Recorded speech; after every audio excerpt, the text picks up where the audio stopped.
Welcome to the Old Brother Podcast. I'm your host, Dan Smith. Alongside me, as always, my brother from the same mother, Mike Smith. How are you doing today, Danny? Red rum. Red rum.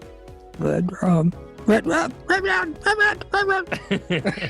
when he goes berserk. It's so fun. You know, I have to say, all right, so let's get all the housekeeping out of the way first. So it's 10/10/20 today.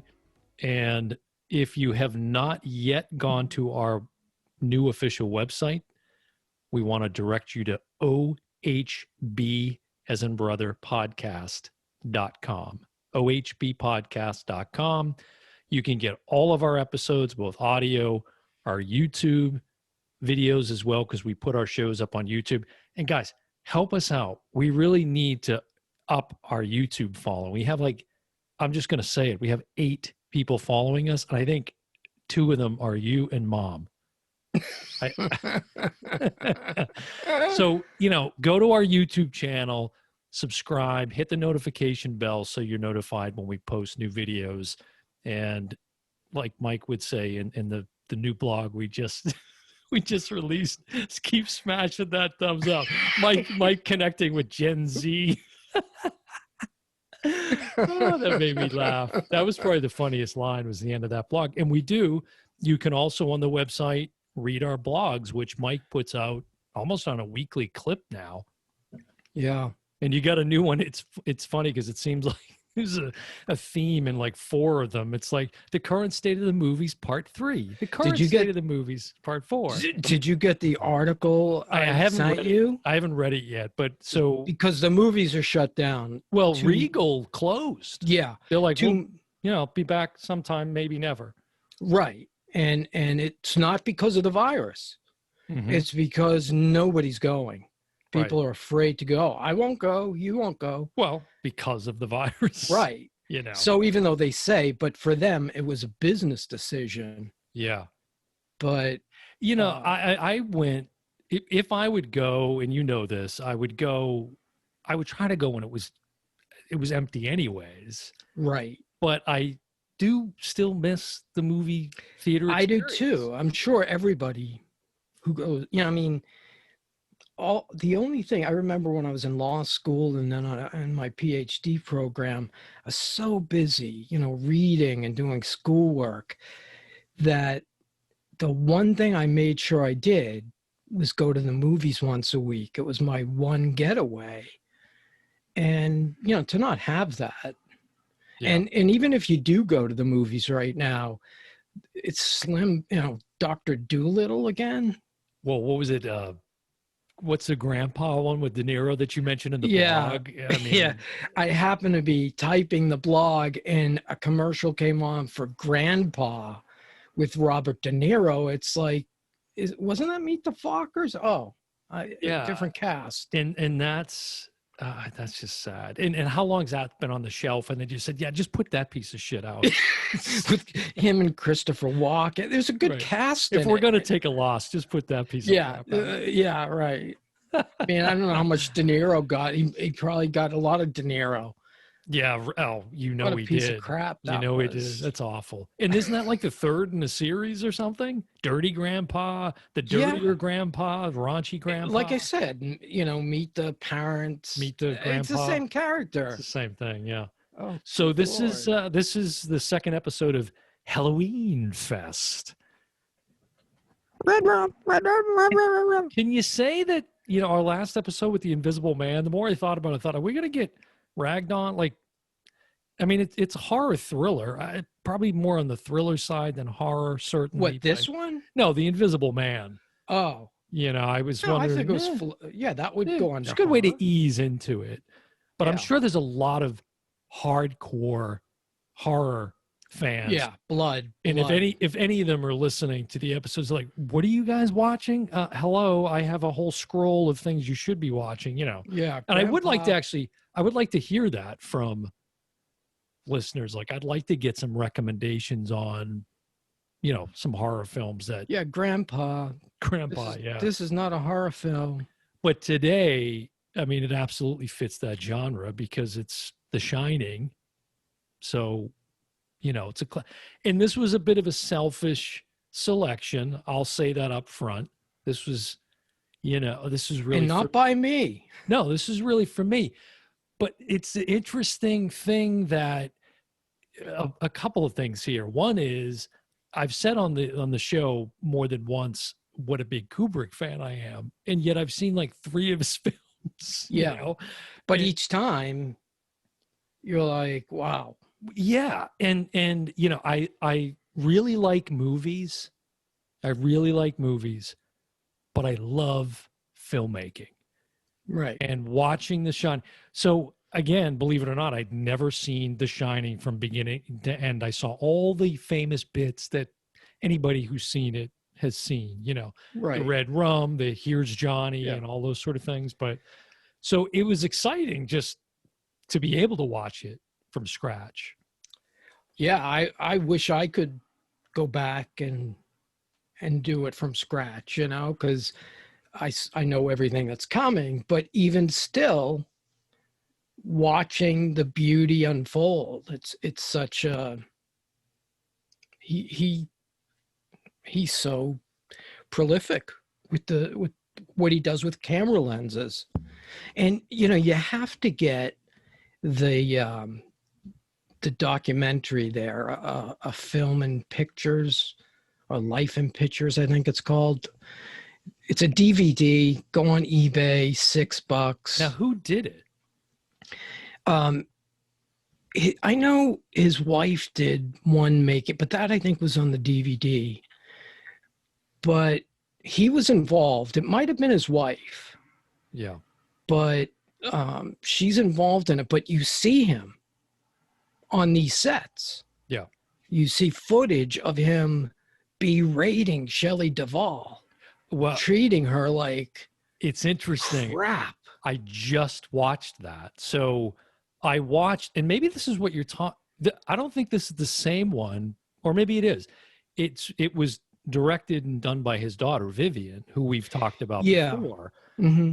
I think because she did the music for Full Metal Jacket. Correct. And what I saw was only like 18 minutes. That was the one I was talking about. I was thinking that was his wife, but it was his daughter. His daughter, yeah. And I saw exactly what you're talking about, which is he's just really laying into Shelley Duvall. Like, I felt really bad for her. And so did everybody. Did you hear him see, now I didn't watch any of the extras this time around, because I watched 2 movies. I watched the sequel.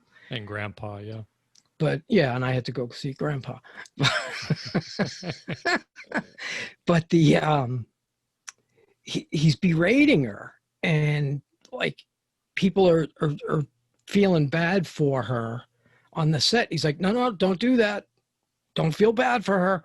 And he was doing it to get her into this mood. Yeah, and that it's like I was sitting there watching him, and Jack too, Jack Nicholson, who he's automatically great, but she really made the movie for me.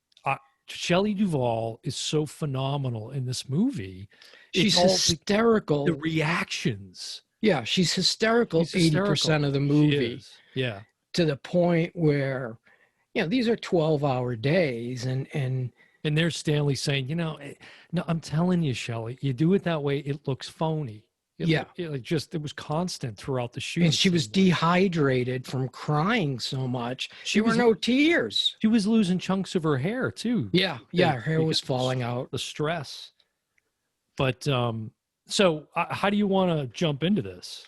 Well, I'm the virgin here with this. Yeah, why don't you start us out? I usually start out, so why don't you start us out, and then I'll do. We won't go too far into Dr. Sleep, but right, yeah, we were going to mention that. Yeah, I'll talk about Dr. Sleep in a broad view. No spoilers for Dr. Sleep, but The Shining, it's 30 years old. So we're just going to say up front, there's probably spoilers in this probably conversation. Spoilers. Yeah. Now, did you read the book, the Stephen King novel? Yes. Okay, because see, I can't speak to that. I wondered maybe you can interject some of that stuff. Yeah, I'll speak to it. As far as some of the differences and things. Yeah. But so I don't know if you want to. Do we want to talk about? I mean, so Jack Nicholson. I guess we'll just get into it. He is was a school teacher up in Vermont, and he's looking to get away, change of pace, whatever. And so he goes to apply and interview for this job as the caretaker at this huge inn in Colorado called the Overlook Hotel. And so he gets the job, and then Shelley Duvall, his wife, and his kid. I got to say, hearing Jack Nicholson scream Danny Boy creeped me out. Yeah. It's just, thinking of my own name. And it's funny, I've said this to Mom before, and I'm sure I've said it to you, but there's a period in time where Dad looks a lot like Jack Nicholson of that era. I remember a magazine came out. This was in the late 70s, early 80s, with Nicholson on the cover, and somebody brought it to the door and said, "I thought you might want this." And I looked at it, and I did a double take. Really? It was like looking at Dad. Yeah. So I mean, it looked just like him. It was crazy that time. It's like when you were working at the station with him, like around then, a little before that. then. Yeah. Yeah. So he gets the job. They move out there, and then and when he's interviewing, the guy that I guess runs or owns the Overlook Hotel tells him a story. He says, "Hey, I need to tell you this up front. Have you heard about the incident that happened here back in like 1970 and he says, no. So he goes on to tell him about the previous caretaker who, because of, they assume, the isolation out there, it's months and months you're out there when this place is closed and they're shut down for the season. And he basically went out of his mind, chopped up his wife and kids, his 2 daughters, right? Mm-hmm. And stacked them up in one of the rooms in the hotel. How about Nicholson's response to that story? Which reaction? Which, by the way, the actor telling that story, did you recognize him? No, Mr. Ullman, I think, was the character's name. That's the character's name, but it's Barry Nelson. Barry Nelson, okay. And I've said that name before. Yeah. He was the original James Bond. Oh. He was in Casino Royale. Okay. And I forgot that. Like when he came on, I'm like, oh, is he the guy that literally believed he was James Bond? No. Okay, that's the other guy. Okay. Yeah, that was after Sean Connery. But this was the guy who did the black and white. It was a made-for-TV version of Casino Royale, which I have on Blu-ray. And Barry Nelson, I recognized him from another movie. And then when I recognized him, I went right to, it's a great trivia question, right? I have 2 killer trivia questions. That's a good one. To use. One is, who's the first James Bond? Everybody will say Sean Connery. Sean Connery, yeah. And then the second one, totally unrelated, the skipper's name on Gilligan's Island. And everybody has seen an episode of Gilligan's Island, right? Not the actor, Alan Hale Jr., the skipper. What was the skipper's name on Gilligan's Island? That's good. Yeah, because you dropped Alan Hale Jr. on an episode. Did I? Yeah, that somehow. Or it was in our senior. It was in our trivia. Episode. Yeah, maybe it was Alan, because I think the skipper was Alan Hale III. So he just went by Alan Hale, but I don't know. But no, I don't. It's Skipper, the Skipper. Yeah, Jonas Grumby. Jonas Grumby. See, as soon as you say it, I'm like, yes. Did you know it, really? No, not until you said it.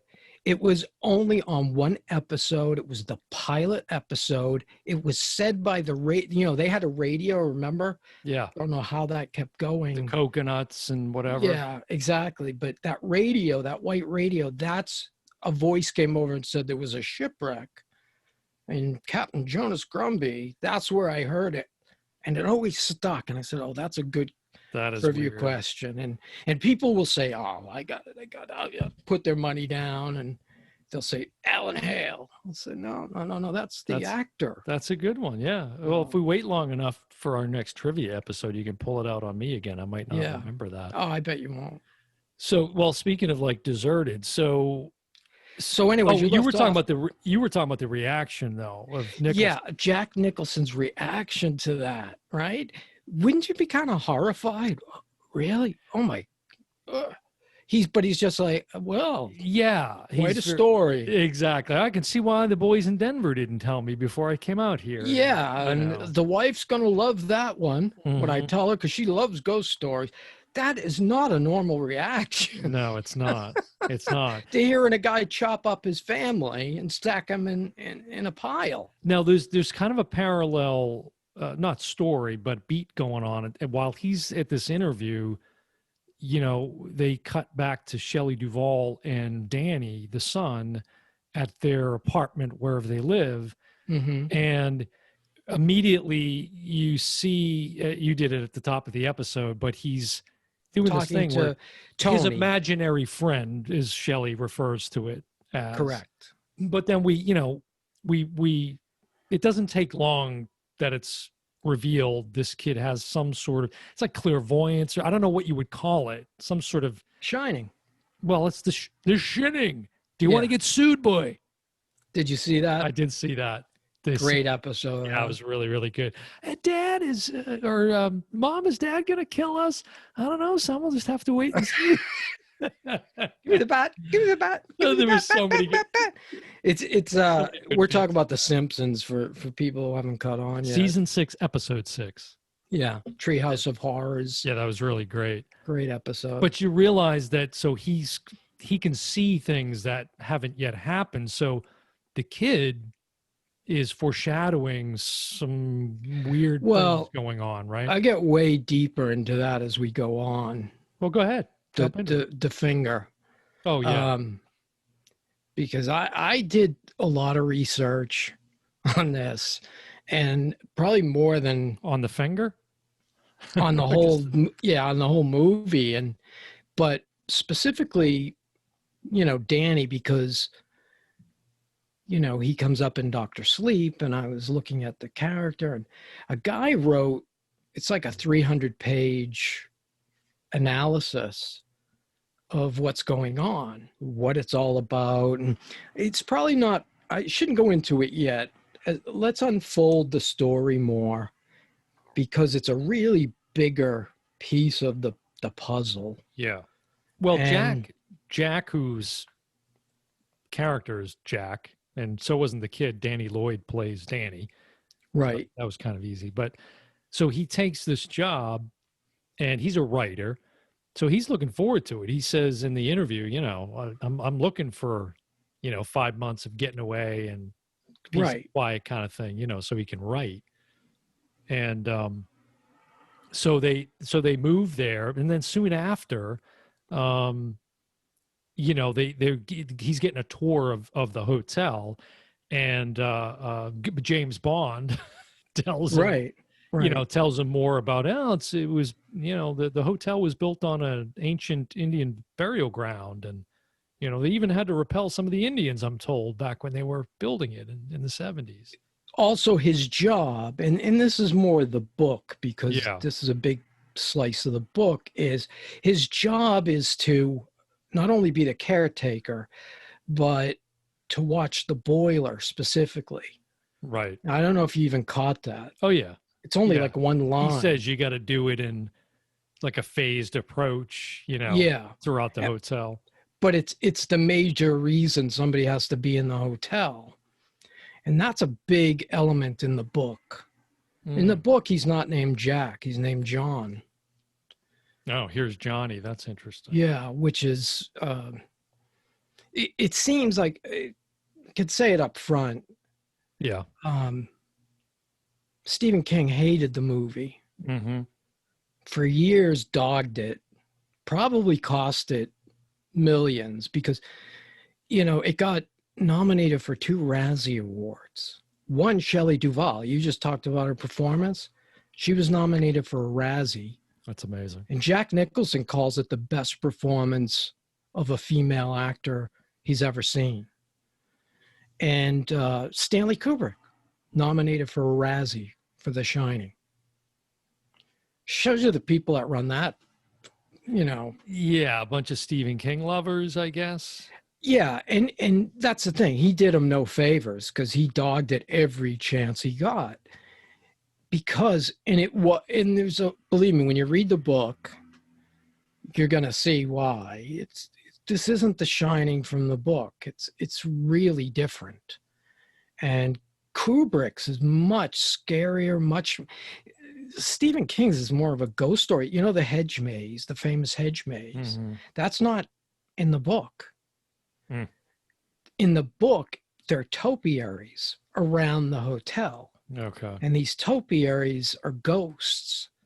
And as he declines into kind of going crazy, the topiaries kind of feed on it and come to life. Like if they turn their back, it's really kind of stupid. I didn't like the book, Mm-hmm. but maybe it's because I saw the movie first. You know, a lot of times when you read the book first, although I read The Firm and I liked the movie better. Stephen King, and it got to the point, their relationship was so bad that I think Kubrick poked fun at him. Like in the book, the Bearcat, which is this big the bulldozer kind of thing. Snowcat or whatever. The Snowcat or whatever it's called. Right. In the book, it's yellow, bright yellow. And in the movie, it's red, right? Mm-hmm. And so he flipped the colors, and the color of Nicholson's car, he flipped those two colors, like a stupid, you know, little detail like that. But I swear Kubrick did that to needle him because he was talking bad about it. It was an odd choice. If you read the book, and I bet if you picked up the book, you wouldn't get through 2 chapters because it's kind of boring.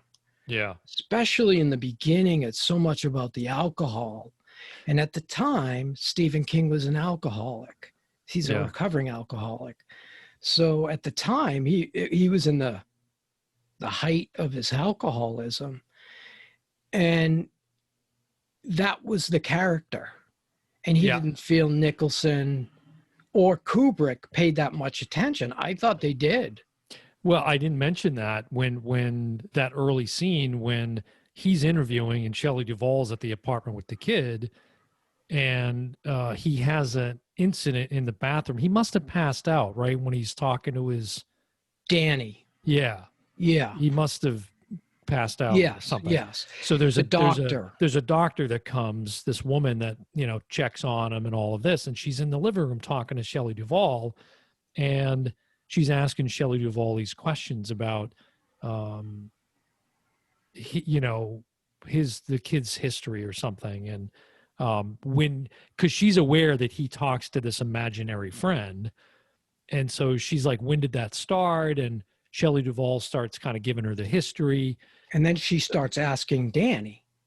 Yeah. Well, she did that when she was in checking on him. Exactly. Right. And what does Danny say? He said it's a what is he? Something that's in my mouth. Bingo. It's a voice or he's my friend. That lives in my mouth or something. Right. And then did you notice Danny's posture at the time? Well, that scene, he's laying in bed. Correct. Yeah, I think his legs were up. His hands are covering his genitals, which I'll get into. Oh, I didn't why really that's significant. That. Well, I'm glad. And he's laying down. Yeah. On a bear. Okay, on the bed. Right? Yeah. It's a pillow. Yeah. But it's a bear. Ah. And the eyes. Okay, never mind. This is really deep stuff. The bear's eyes aren't round. And sure enough, if you go online and find this guy who wrote this big thesis on it, you'll see that exact bear from the catalog. So, Kubrick purposely changed the eyes from being round to being like a like an orange peel shape, And why? Well, think of the blood coming out of the hotel, the doors, Right. and think about what you see when the blood's rushing out of the hotel. I mean the elevator doors. You see above, the elevator, Yeah. floor. Like the They're slit in the eye. shaped. Ah. They're shaped like the eyes. So another on foreshadowing. Is that correct? Why? Is that why? Correct. Okay. Well, there's more to it because We'll do an episode on the bear. For people who are big Shining people, are probably like, "What is the deal with the bear on his knees?" Well, You've got to be like, "What is that? Is that the bear that he's laying on? Does it look like that? Well, it's like a pig bear. It's more like a pig or something. It looks like a pig. I always thought it was a pig. We're talking about a scene much later in the film where there's a pig bear or something apparently giving oral to a guy in a room that with his ass sticking out. That's right. So bizarre. It's the most bizarre scene. So bizarre. If you go online and just write "what's with the bear in The Shining," you get like 100 things come up. But we'll get to that because it's later on. But I want you to realize that there's all these bears throughout the movie. There's pictures when they first go, they're on the tour. What's with the bears? Stop dicking around. Tell me what the bears are. We'll get to it. But when we're on the tour, right? Yeah, but you took me away from the point of that bit I was talking about, which was to set up the fact that there was this incident between Jack and Danny when he grabs him and then dislocates his shoulder or whatever. Remember? Yes. So but that also reveals that he has a little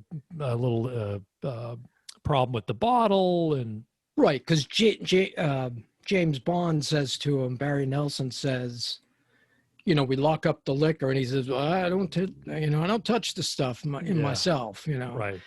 And I think he almost gives it away, doesn't he? Doesn't he say, well, the wife, and so I don't touch this stuff.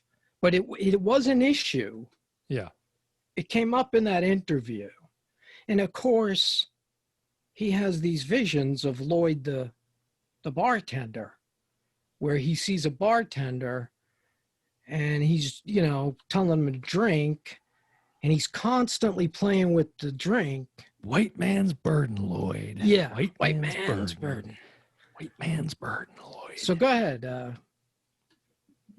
But, this will all make sense. And it's another thing, which this isn't new for him either, but, the music was as much a character in this film as anything else. That music was like really... kept right from the get-go. Like, I think my heart rate was elevated slightly the whole time. Right. The whole time. Just right. Kept building and building and building. And the music had a lot to do with it. The music was really creepy. Like you said, very sudden. And so, that's a character in and of itself. Yeah. And right off the bat, the beautiful shots from the helicopter that follow the car. It's wild. Those, and for some reason when I watched this time, I was thinking they were going to Maine.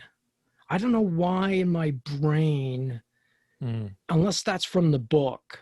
I thought they were, and I'm saying, why don't I know this road? That could be because King he may even still have a place in Maine. I think he does. Yeah, okay. Right. I saw him at the Red Sox game. I was just going to say, if you go to the Red Sox, he was always in those lower box seats. Yeah, nobody really talks to him. He's usually reading a book. Yeah. Our older brother tried to get his autograph in the bathroom, which is a little creepy, and King just blew him off. Oh, really? I didn't know. Yeah, we because they used to have those seats down in like the first base box. And Stephen King literally sat behind us. Those seats were so good. Yes. And went for a bathroom break, and Stephen King was sitting there. And he approached him, not, I don't think in there. I just think Oh, like outside of the restroom or something, and yeah. tried to score an autograph. That would have been creepy in the. Yeah, oh yeah, for sure. No I matter would who have it just was. kind of walked away too. Yeah, but he never did get it. Most people knew not to go to him. Yeah, he just like I never. new. I saw him more than once, and Yeah. I wouldn't go up to him. But those are some of the things you're talking about that, you know, I mentioned, well, this seems a little different than what I'm used to with Kubrick, but then there was all the tracking shots and just, again, the symmetry we were talking about earlier, and just his obsession over the shots and everything, really. You see, like you said, you see him on the set and everything he's got his finger on. Yeah. It's the sound of the record player that's in the ballroom playing the music or whatever. I mean, all over it. But I said it with Full Metal Jacket, and D'Onofrio, Vincent D'Onofrio had said it. It's just that's why his films are so masterful. Maybe he doesn't have to be because the attention to detail, is phenomenal. He was a perfectionist, clearly. He was. And, you know, you got to know that, like Slim Pickens. Whitman. The pan flute. You know, no, from Dr. Strangelove. He wanted him to play Halloran. Mm. And Slim's like was played by. What's that? Of course, was played by Scatman Crothers. No, we talked about with he brought Scatman to tears. And Scatman was great. He was great, and it was, again, a big diversion from the book here. The end, I probably, that's too much of a giveaway. Really. Well, we already said spoilers, but you don't have to. I mean, all I'll say is there was definitely a few things, having not seen the film, you can imagine. I was like, oh, okay. Didn't see that. Yeah. But Scatman worked with Clint Eastwood on the next movie. I'm trying to think, maybe that time, maybe Bronco Billy or something like that. And you know, Clint Eastwood's the opposite of Kubrick, where it's like one shot, we got it, okay, wrap it up, you know, let's go. Yeah, loose. You know, he'll do a film in a week, and you know, they're both brilliant. So speaking of Scatman, so as you know, we've said, okay, they're at the hotel now. He's got this gig. They're there. They're getting shown around. They're getting the tour of the place. And one of the people they meet is Scatman Crothers' character, Holloman. I can't remember his Halloran. Sorry. And he is the head Wasn't chef. It Dan? No, because Dan Halloran. Danny's the boy. Yeah, but he's the head chef at the hotel. And so he's showing Shelley Duvall where everything's at, and he's interacting with Danny. And on a mental level, we discover that, and that's really where it's first mentioned, right? Is that scene between Scatman. Yeah, he says, you want some, first of all, he starts calling him Doc. That's right. But Shelley Duvall picks up on it. Says, how did you know that we called him Doc? How did you know we call him Doc? Oh, I don't know. I guess I heard you say it earlier. She goes, well, I don't remember that, but okay. And she just kind of lets it go. And if you notice. And his grandmother apparently had it, right? Because Scatman talks about how he and his grandmother could have these conversations with never even opening their mouths. Correct. So, you know, it's in. That character comes back in Dr. Sleep. Halloran. Oh, Halloran. Okay. Yeah. Which is Ewan McGregor, right? Is it Ewan McGregor? No. Scatman. No. I'm saying, I'm saying the star of that, Dr. Sleep, is Ewan McGregor, right? Yes, correct. Yeah. He plays Danny Torrance, and he's literally 2 years difference than Danny Lloyd. And so that's set. What's the more present day? More. Yeah. Okay. It's like today, and also Danny Torrance makes a cameo, and Dr. Sleep. Oh, really? So he's about my age. He's got 6 kids, and he's a biology teacher, is what I saw at the end of Vivian's documentary. Oh, who, Danny Lloyd? Yeah. Oh, okay. I didn't know that. Mm-hmm. Yeah, I just knew that the guy who did Dr. Sleep did a really nice job, because and Stephen King is on the extras for Dr. Sleep, saying what a good job it was and how good he was. The complete opposite. And again, maybe that's a dig at the late, Kubrick. But right. What Dr. Sleep does is uses the book and the movie. So it's really a sequel to The Shining. Uh-huh. But it's also a sequel to the book The Shining, which are really two different stories. That's pretty wild. Like another about Jack Nicholson. Mm-hmm. He was dead set against, and I'm talking about Stephen King, was dead set against him playing the part, because he felt like he had already done One Flew Over the Cuckoo's Nest. He looks a little crazy to begin with. And this is supposed to be a very slow descent into madness, right? And by scene 3, quite honestly, the interview, he seems a little insane. Like, something's off, right? And that's exactly what the music you had mentioned already throughout is haunting. It's very haunting. Yeah. Maybe more than any other movie. I don't, for the big blood and guts horror fans, this is on that level as far as the music. With that, the music and some of the nudity, some of like the weird sort of graphic scenes in it were, having now seen A Clockwork Orange, it made me think of A Clockwork Orange. The music in particular, I thought, didn't that seem a little similar to you? There were, if you put those two movies side by side, you can probably tell the same person made those movies. Yeah, he was very protective of the kid, though. He's like, "Oh, don't look at your hand. No, turn around. Look." Right. I'm like, Jesus, he's 7. But at the end of the day, he would always, put his arm around. And they had a relationship for years after the film. Nice. Where he would send the family a Christmas card every year. He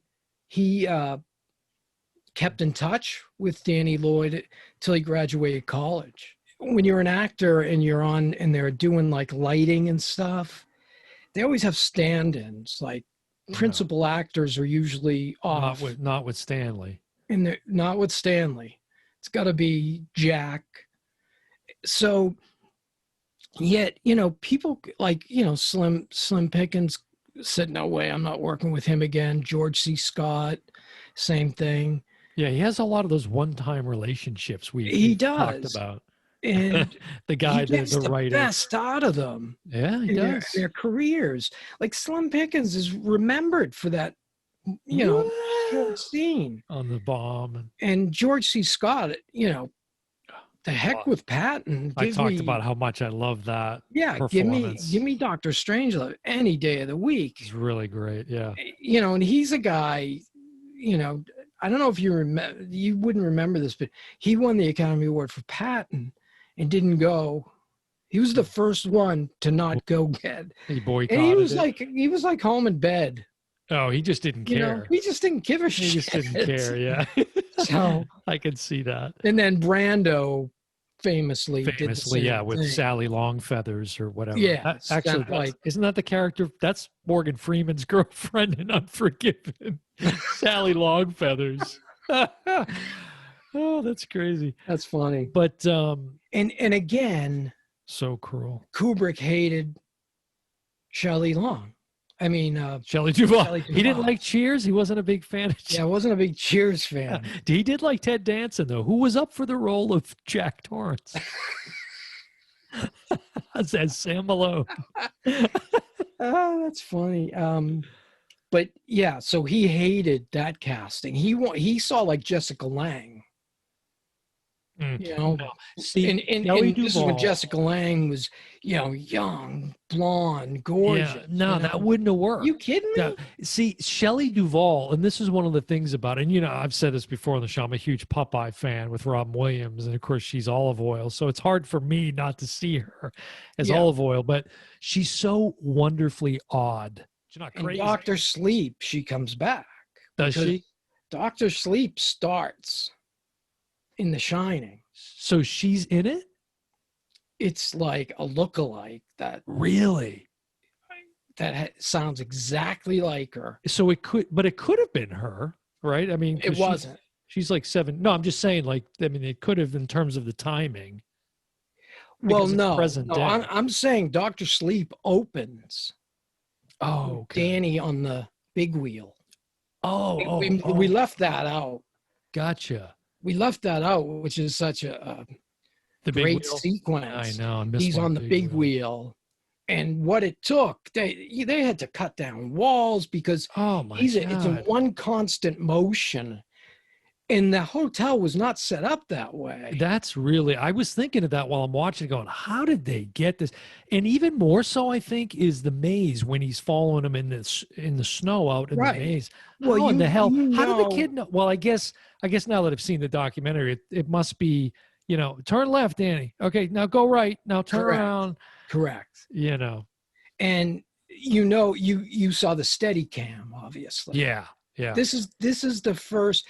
There were 3 movies that year using the Steadicam for the first time. What were the other 2? Rocky. Oh, yeah. Rocky 2, I think.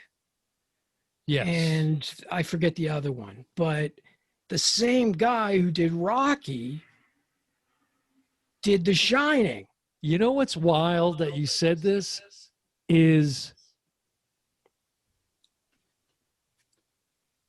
3, 2, 1 is, if you remember Scatman, he's after he gives her the lay of the land when they're on the tour, when they first move to the hotel, Scatman heads off to Miami to live the life where down he there lives for the winter. in the winter. Yeah, but he's sensing something's not right with back at the hotel. So anyways, he gets on the phone and talks to a buddy of his after flying to Denver, I think.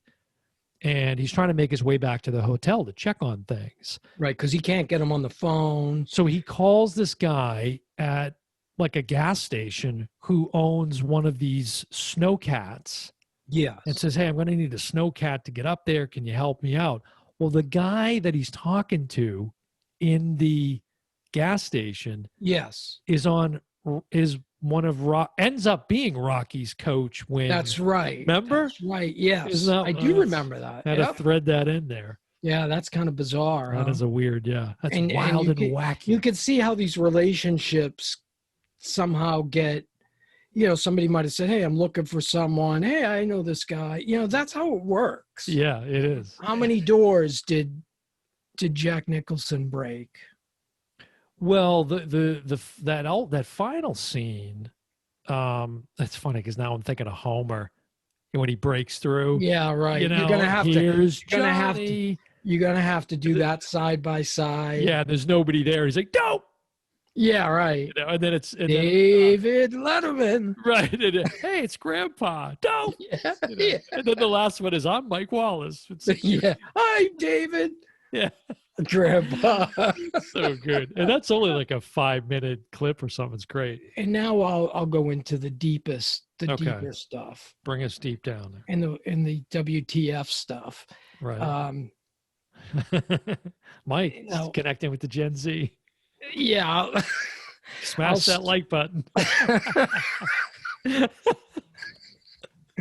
I'll start with the hey guys and gals, it's your old pal Mike from Hey, smash it, brothers.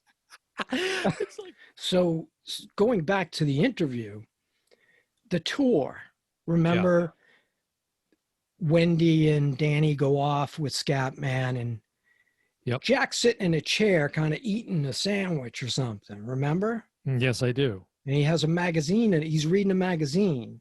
Right. Did you catch the magazine by any chance? I didn't. No.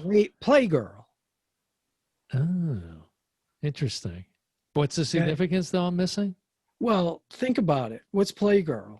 Like Well, this no, is I where get, the Gen Xers are probably like, "What's Playgirl, yeah, I dude? get that the, What's Playgirl? Playboy is women, Playgirl is Playgirls, guys. it's Yeah, guys, nude naked guys. Yeah, guys." right.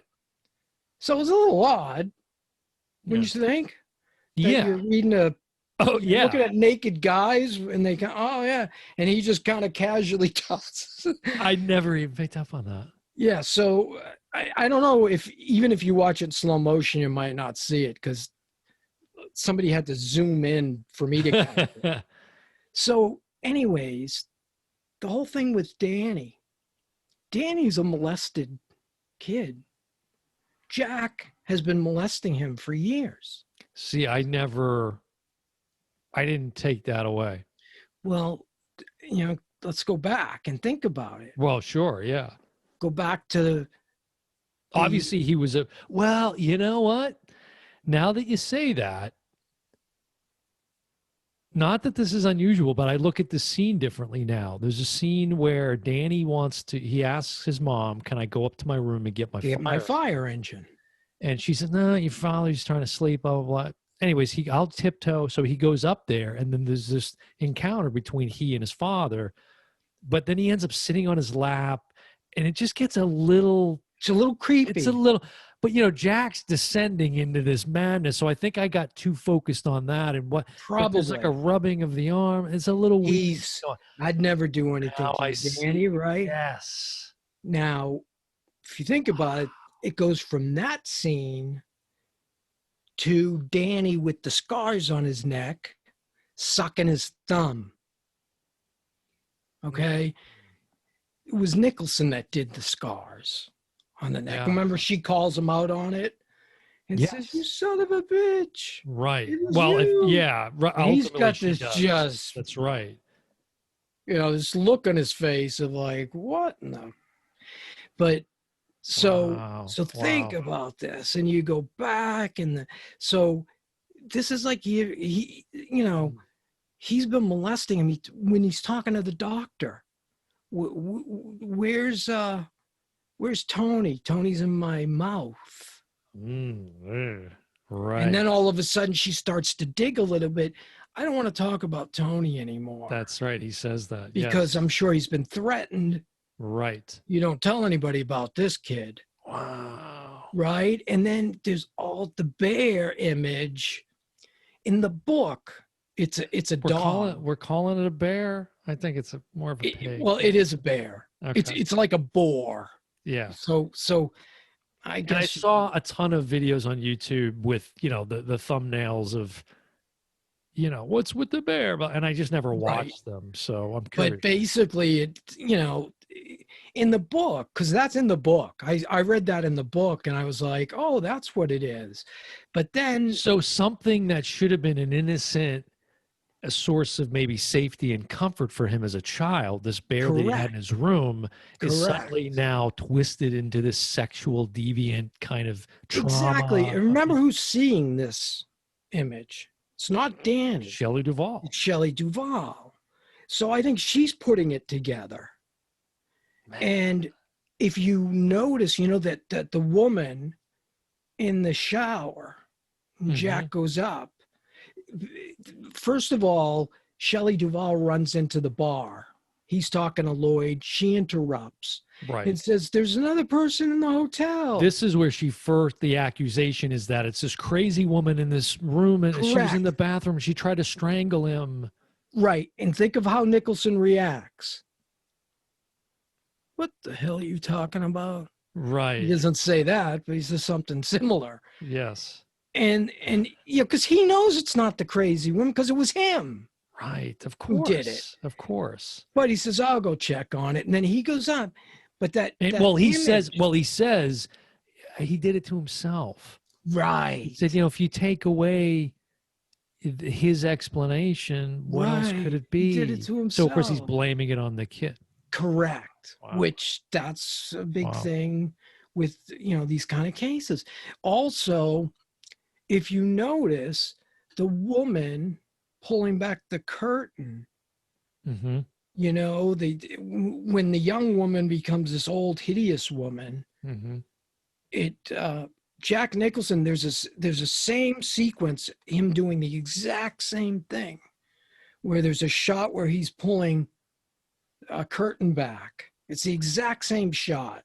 Oh, I think that's when when they get in the tour of their quarters where they're going to live in their Yeah, because some of it comes up there. There's a picture on the wall, right? yeah. And it's two bears, and one bear's standing up, and the other bear's sitting down. I mean, this stuff gets really I can't. It's so like wacko. peripheral. Yeah. Yes, but when you see it laid out by a guy who's probably did his, master's thesis or PhD thesis on this, and it was like 300 pages. Was this when Kubrick was still alive? Yeah. Or was it real recent? No, it's older. Okay. I wonder if he ever commented on it. I can't imagine he would have. Probably not. But yeah, I can't when imagine you he would. see all these little details and you add it up, That's it just almost in your description, I'm blown away. The what? Just in your descriptions, I'm now blown away by it. Yep. And Blown away.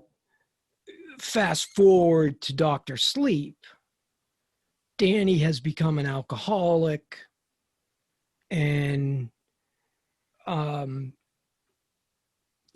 he's been the victim of abuse, and there's hints of it in there. But yeah, if you put that thread together, and there's another scene I'll tell you about when she accuses him, Mm-hmm. and he's walking down the hall, and he's walking by mirrors. There's a big long hallway on the way to the bar, and there's all these mirrors. And if you notice, every time he goes by a mirror, he's like, he's that was an awesome doing this scene. Right? Every time, because he doesn't want to see his reflect. He does not want to see himself in the mirror. There's another scene with Danny standing up on brushing his teeth. Yeah. Right? There's an image there. I forget the imagery. Well, that's just before he has the incident where he falls. Yeah. Right. And again, I think you don't want to see yourself, because of the things you've done or whatever. So it seems so obvious now. Yeah. But when listening to this guy, that's deep, and reading his stuff, and then watch and knowing how Kubrick thinks about everything, there's no accidents. Mm-hmm. And Kubrick, and the way he shoots Nicholson getting the tour of the bedroom, and Nicholson, that's when he does the thing, and he looks in, he says, "Just right for a young very boy." homey. Yeah, very homey. Yeah, he punches the bed. Boy, yes, that's when he's punching the bed. He goes, "Yeah, very homey." Yeah, homey. And then there's a shot of him and Shelley Duvall in the bathroom. Right. That's where the bear picture is. Okay. When he looks into the boys' room, and it's creepy the way he does it. He kind of like turns his head to look into the boys' room. It's real creepy stuff. It's amazing. That's amazing. Yeah. It's like two movies in one now. Yeah. Anything else you want to get in before we wrap up? Just that I would, for people who are fans that maybe have listened to this and they've left us by now. Let's but I would say that check out Dr. Sleep. Okay. Because it's a look back and a look forward. It's really, I thought the guy did a good job. It's too long. And there's a director's unrated cut, which I would say, and it's longer. It's like 3 hours. And some of it's torture. Of Dr. Sleep you're talking about. Dr. Sleep, yeah. Some of it's torture, but a lot of it's really good. It's interesting you said that, because I saw there's something called The Shining Forwards and Backwards, where they play it forward and backward layered on top of each other. It's really? Weird, bizarro kind of. Huh. Yeah. I'll have to check that out. Yeah, I don't watch it, but that seemed interesting. But yeah, if you're a fan of this movie, you should. Ewan McGregor does a great job, as he always does. Mm-hmm. And there's just flashbacks. I got to see it now. You got to see it, because it's really a good sequel. Yeah. No. To this. But I was going to get more into that story, but I think we went overboard with The Shining, especially with some of my reveals. You've given me, a lot more to think Yeah, I about didn't mean now. to explode your brain. Oh, that's fascinating. Fascinating. Yeah. And now I just want to see it again. I just want to watch it again. Yeah. It's God. one of those movies you can kind of watch Yeah. back to back Mhm. and not be like bored because you'll pick up things. It's a good one for October. It's fitting for our Halloween fest. And it is a creepy movie. It is. It is a know? creepy movie. And Yeah. it really is. I mean, for people who think it's actually in a lot of lists, best horror films. Just 2 years ago, 2018, you know how the Library of Congress takes certain films and restores them and protects them literally in Washington. They have in this room. Only the best of the best. Of course, The Shining is now in that company. As it should be. Yeah. As it should be. Well, that's going to do it for another episode. We, as we said at the top, make sure that you check out all our episodes, our blogs, our YouTube channel. Smash that like button for Mike. And that's OHB as in brother podcast.com, ohbpodcast.com. And we have a really exciting next episode coming up where it's going to be Oh Brother's first interview episode. Yeah, special guest. Special guest, yeah. So we may tease that out as the week goes on, but super excited about that. And then following that episode is going to be the episode of all episodes. Actually, you know what, though? No.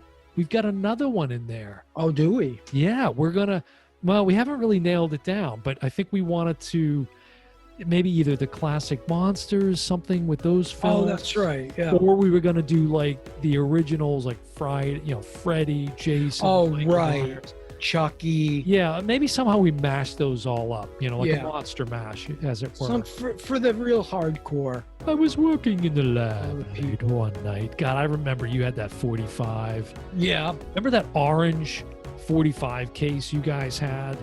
Yes, I do. You remember that? And open the lid. And Monster Mash was one that it's like burned in my brain, was in that. Yeah. The Jackson 5 were in there. And this one, you remember, what's this one? That's American Pie. That was in there. Yeah. The guy's got a lot of good music out of that box. Yeah. That's classic 70s for you there. Well, that'll do it for another episode. I've been your host, Dan Smith. Alongside me, as always, my brother from the same mother, Mike Smith, and we will see you next time. Bye, everybody. That was the worst Tony ever.